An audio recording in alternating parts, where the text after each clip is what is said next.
I really wanted to ask you, first of all, like, what's your orange pill story? Yeah. And then how did you come up with Swan? All right. It's a lot there to unpack. I know.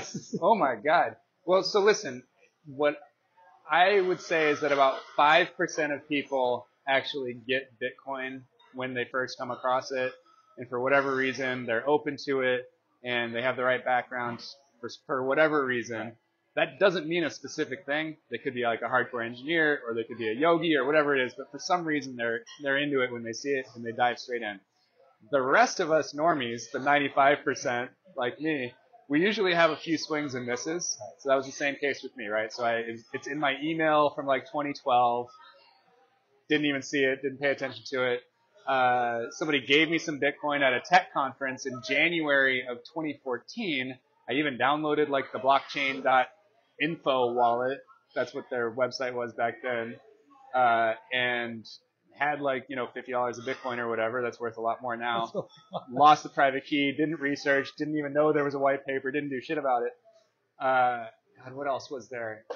Christmas of 2015, a buddy of mine was packaging up a bunch of like startup stakes, like angel investments and advisor shares into like a Series LLC and then selling off half of that so he could get some liquidity and like using some bankers. And he asked me to do the deck for it, which I'm like pretty good at putting together those slides from my olden days. And I did, and there was a Bitcoin company in it, that shitty toaster mining thing that became the crypto scam. It was Balaji Srinivasan's company.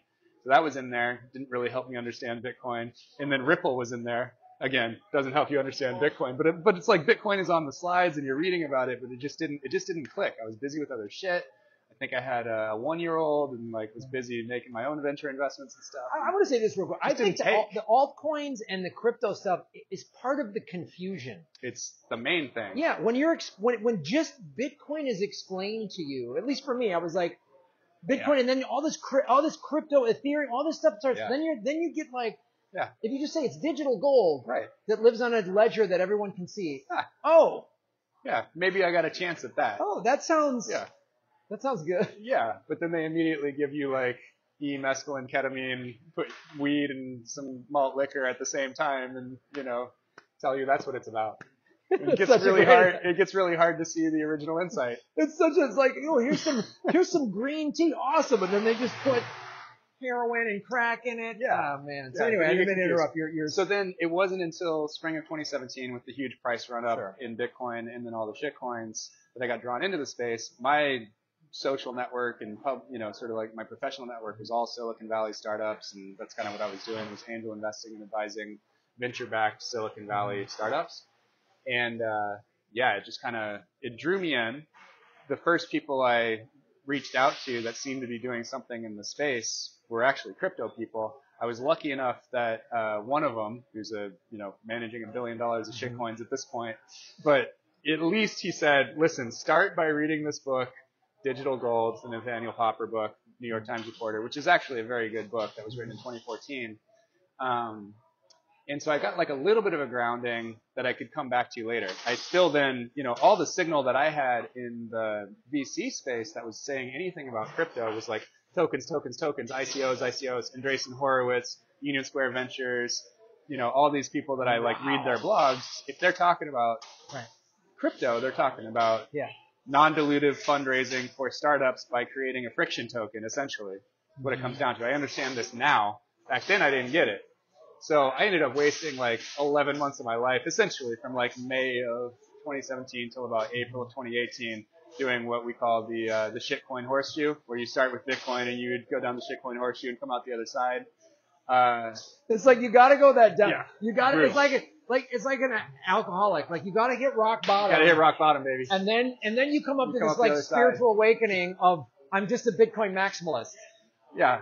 So people helped along the way. The first Bitcoiner that I met that actually made an impression enough for me to like, oh wow, was Jimmy Song, who came out, thank God, to a blockchain conference in Santa Monica, actually across the street at the Airplane Museum from the Barker hangar where we now throw our conference, Pacific Bitcoin, which is crazy. This is in October.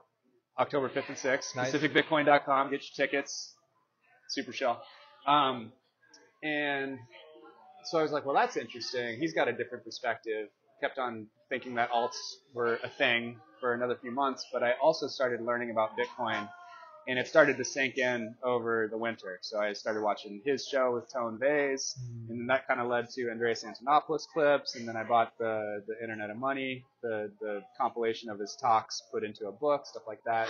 So I was pretty much convinced that Bitcoin was the rational thing to spend all your time on in the space, and that it was like the economically correct choice to make for like me and my family or whatever. And I also had all these scars from working in and around Silicon Valley for the last decade before that, knowing that you don't really want to be building on a platform that somebody can rug pull you on. So that Bitcoin was like the ultimate platform that can't be rug pulled. So I felt like if you build something in Bitcoin, what you get is a pretty formulaic output from your inputs. So you put in your experience and your effort and your intelligence and your networking and your time, and out should come something valuable. You should be able to build equity value in whatever you're working on and not have to worry about some centralized person or group of people that you can't control pulling the rug on you, which is what happens with all the altcoins. Dude, that resonates with me on so many levels.